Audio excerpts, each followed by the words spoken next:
Hello world! It's me Doji. Welcome back to my YouTube channel. And today sa video ito guys, tuturuan ko kayo kung paano mag-reformat or pre-program ng ating computer. Without further ado, simulan na natin. Bago tayo magsimula, tanungin muna natin what are the instances. Ano yung mga instances na kailangan natin mag-reformat or mag-reprogram ng ating computer? So number one is kapag nagkaroon ng virus or malware yung computer natin na hindi natin kayang ayusin. Okay? Alam natin na minsan nagkaka-virus talaga yung mga computer natin, and there are cases na yung virus or malware na nakuha ng computer mo is hindi mo kayang isolve or hindi ume-epekto kahit yung antivirus mo. So that's the time kailangan na natin siyang i-reprogram or i-reformat. Isa yun sa mga options natin. Okay? Number two is kapag marami ng redundant files at saka mga auto-run, mga nagpa-pop up na window na out of your control. In short words, yung sinasabi nila na medyo lag na yung computer mo. That's number two reason kung bakit kailangan nating mag-reformat or mag-reprogram na computer. Number three is kapag gusto mo mag-downgrade or mag-upgrade ng OS, or sabihin natin gusto mong magpalit ng operating system. So that's the third reason na pwede kang mag-reformat or reprogram. Number 4 is kapag gusto mo lang ng fresh start. Sabihin natin wala naman talagang virus, hindi ka naman lag, pero gusto mo lang ng fresh start, okay?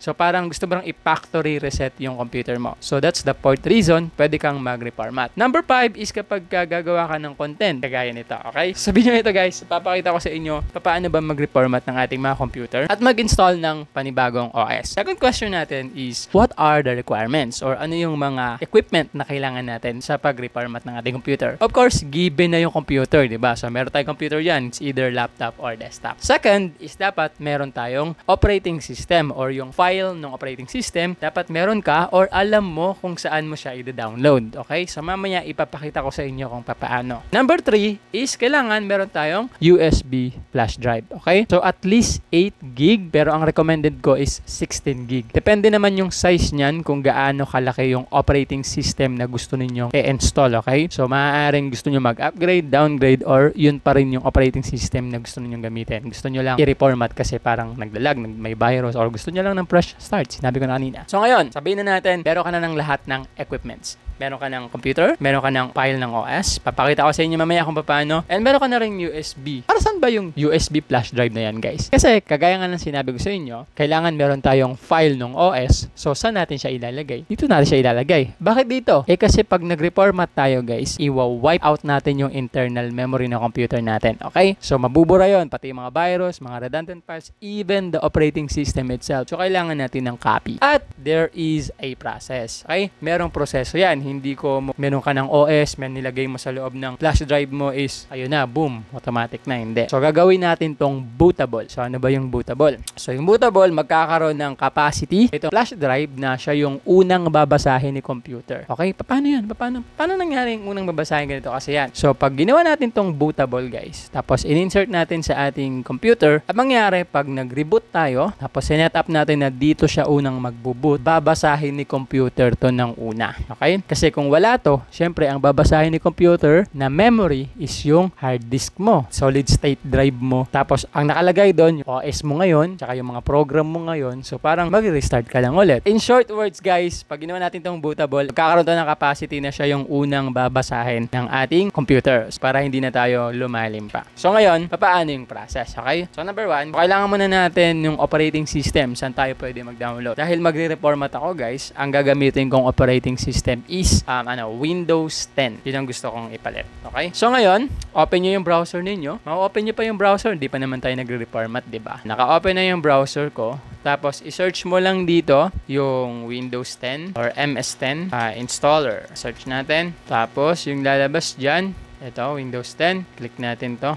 So ngayon guys, meron dalawang option dito. It's either mag-a-update ka, which is hindi naman tayo mag-a-update, diba? So mag-i-install tayo ng panibago. Ang gagawin natin, piliin natin tong Create Windows 10 Installation Media. Okay? So i-download natin yan.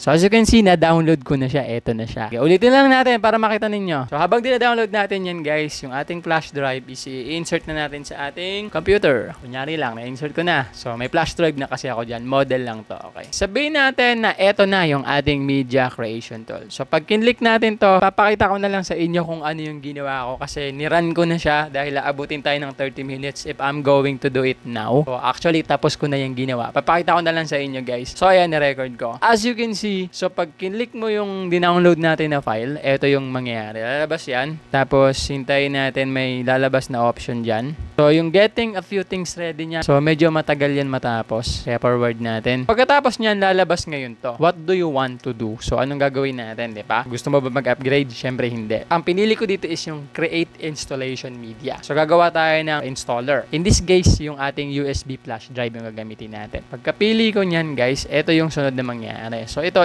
next lang tayo dito. Next lang tayo dyan. Tapos, ito, guys. Dito, mamimili tayo kung anong media yung gusto natin gamitin. Okay? Kung gusto mong gumawa ng ISO files, pwede rin. So, naalala ko dati, ISO files yung dinadownload namin tapos gumagamit kami ng Rufus. So, dati pa yon. So, ngayon, bago na. So, pwedeng direkta na yung USB na mismo yung gagawin natin. Sa Rufus na may ISO file, USB din yung gamit. So, dito, shortcut na tayo. Pinili ko lang dito yung USB flash drive. Tapos, next tayo dyan. Dito nakalagay, select a USB flash drive. So, ito na yung flash drive natin. Ito na yung magiging bootable. Gagawin na siyang bootable. In the process of making this USB flash drive bootable is kasama na rin dyan ilalagay na nitong installer. Lahat ng mga files na kasama dun sa operating system. Kumbaga, ito na yung magiging installer mismo natin. So, pag na-next natin yan, dito na magsisimula yung mahaba-habang proseso. So, next natin, tapos magda-download na yan ng mga resources. Ayan, downloading Windows 10. Kasi Windows 10 yung pinili natin. So, itong progress na to, aabutin to ng 30 minutes, more or less. Kaya na-record ko na lang. So, ngayon, tapos ko na siyang gawin, papakita ko na sa inyo. Okay? Ito siya, guys. Pagkatapos na natin siya or tapos na yung progress, ito na yung lalabas. Your USB flash drive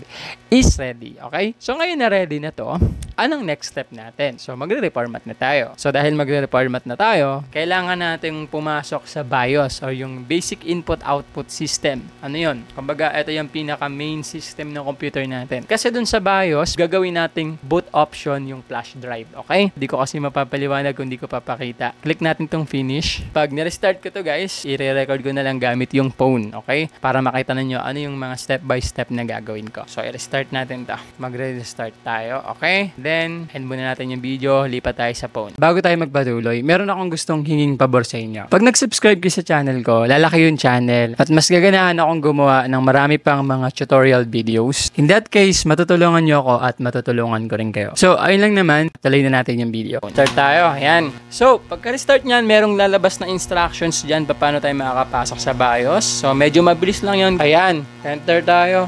So guys, as you can see, eto na yung aking BIOS, okay? So, depende yung BIOS natin sa brand specs ng ating computer, okay? So, meron mga BIOS na may graphics na, pero yung sa akin pixelated kasi old model yung laptop ko. So, open for sponsor tayo, guys, okay?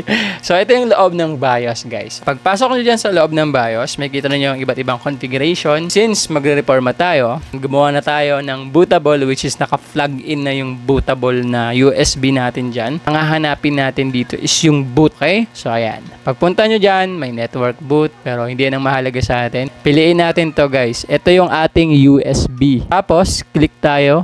Click natin tong boot, enter natin yan. So guys, iba-iba yung instructions, iba-iba yung interface, pero pag pinanood nyo to, magkakaroon kayo ng idea kung ano yung concept, paano ninyo gagawin, okay? So dito, makikita ninyo yung boot priority. So dito naman may instructions, mababasa ninyo sa gilid, okay? So gagamitin nyo yung arrow key para mamili. Ayan, so hindi kasi gumagana yung mouse dito. Sabihin natin yung installer natin is itong CD. So anong gagawin natin para ma-install natin yung OS natin na nandoon sa CD? So kailangan ilagay natin yung CD sa pinaka number 1. Siya yung magiging boot priority. Ibig sabihin, pag nag-reboot tayo, siya ang unang-unang babasahin. And dahil installer siya, may install ngayon yung OS na ginawa natin or dinownload natin. Okay? So, dahil ang installer natin is ito. Itong USB HDD Kingston Data Traveler. Yan yung installer ko. Yan yung USB flash disk drive ko, guys. Siya yung gagawin kong boot priority number 1. Bakit? Kasi pag nag-restart ako, siya yung unang-unang babasahin. And hindi ako magpo-proceed sa normal startup. Okay? Hindi parang nag-restart lang. Hindi ganun na mangyayari. Magkakaroon tayo ng prompt na gusto mo bang i-install yung OS na nakalagay dito? Okay? Ganun. So, ang instructions dito para madala natin siya sa taas is shift tapos plus. Ayan. So, nandun na yung ating USB na bootable sa number 1. So, save na natin yan. So, nandito lang din yung instructions sa baba. F10, save and exit. F10 tayo. Yes. Tapos tignan natin, pag nag-reboot yan, pagka bumalik lang, parang nag-restart lang tayo, ibig sabihin may mali tayong nagawa. Pero kapag hindi siya nag-restart or merong lumabas na prompt, nag-iba yung kulay, something like that, sabihin, tama yung ginawa natin. Pwede tayo mag-install ng panibagong operating system. Ayun, nakita ninyo guys, hindi tayo nag-restart, okay? Hindi tayo nag-proceed sa normal startup kasi hindi na yung ating internal ang binasa. Ang binasa na ng computer natin na una is yung ating installer. So ngayon, dahil installer yun, mag-install na tayo ng Windows. So i-zoom ko na lang to para makita ninyo. So ayan. So dito, language at saka yung next na lang tayo dito, okay? Install. So ayan, nagpo-focus pa siya sa null. May focus. Ayan. Setup is starting nakalagay. Ayan. Ayan. So dito, click nyo lang yung I accept. Next. Tapos dito, pwede kayong mamili. Which type of installation do you want? Upgrade or custom install? So dito guys, ang pipiliin ko is yung custom install. Kasi dito, magkakaroon ako ng option kung saan pwede kong burahin or pwede akong gumawa ng mga partitions. Okay? So ito, piliin ko yan.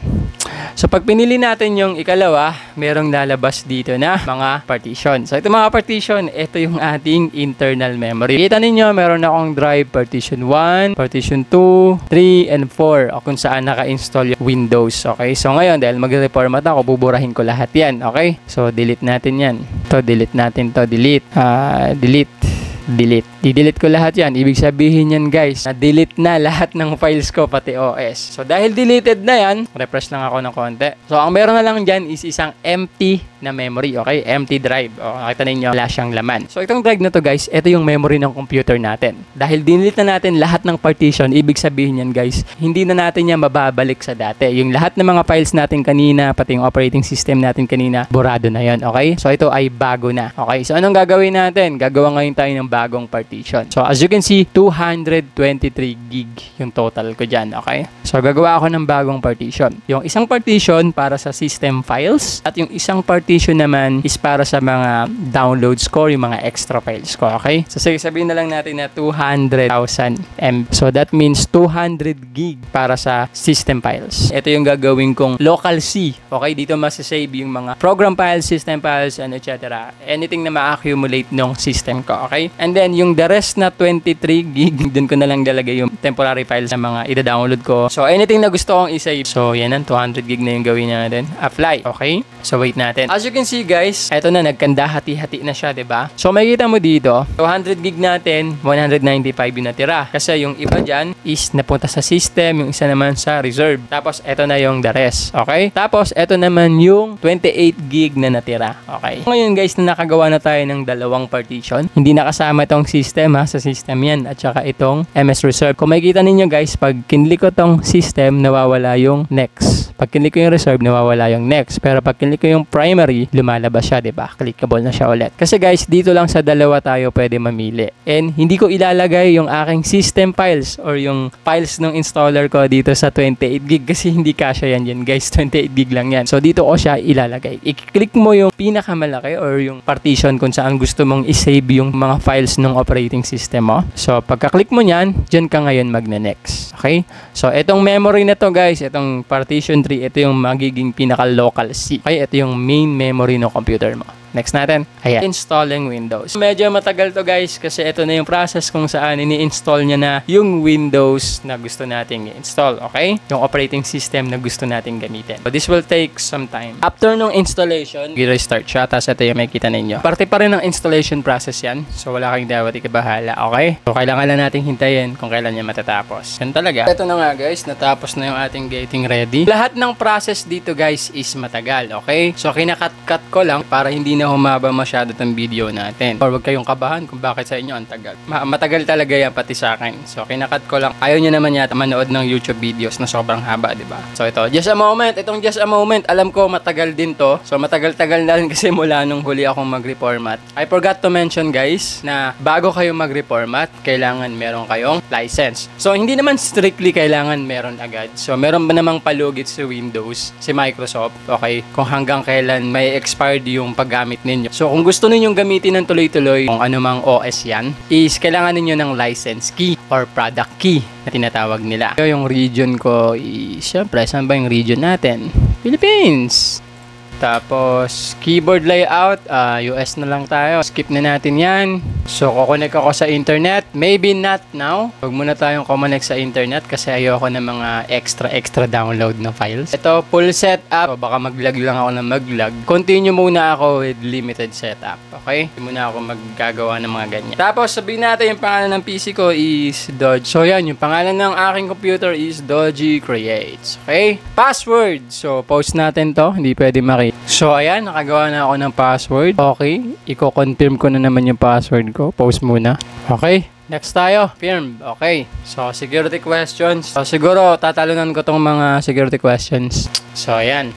Sagutan ko yung mga security questions. So, dito, ako guys, personally, so, depende naman niya kung anong preference ninyo. Pero sa akin, ino-off ko yung location, diagnostic, yan. Kasi ayoko nang magkakaroon ako ng mga yung parang outgoing feedbacks, di ba? So, there are chances na pwede akong mag-lag or maghumina yung wifi ko, di ba? Yan, inaano ko yan, ino-off ko yung mga yan. Okay, accept. So, depende sa inyo kung anong gusto ninyo, di ba? Kung gusto ninyo yung setup. Ipapakita ko sa inyo hanggang dulo kung paano i-set up yung buong-buo na pwede nyo nang gamitin. Pero ako, pagkatapos nun, is tutuloy ko yung video kasi yun yung magiging next upload ko. Kung saan, ituturo ko naman sa inyo ano yung mga ginagawa ko para hindi masyadong lag at hindi masyadong slow yung computer ko, okay? So, nakita nyo naman na old computer na to, medyo low spec na siya para sa panahon natin ngayon, pero ang dami ko nagagawa dito. Nakakapag-code ako, nakakapaggawa ako ng mga program, software. Hintayin natin, yan, almost there. Jump na lang tayo agad. So, ito na guys.